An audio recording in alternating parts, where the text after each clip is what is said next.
और भी है सर, और भी है।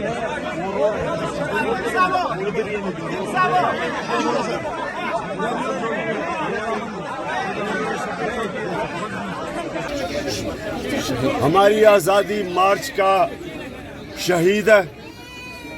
अल्लाह ने शहीदों का सबसे ज़्यादा बड़ा रुतबा हमारे दीन में दिया हुआ है। इसने अपने मुल्क की हकीकी आज़ादी के लिए अपनी कुर्बानी दी है। ये सारा मुल्क भी उसको याद रखेगा। महमूद खान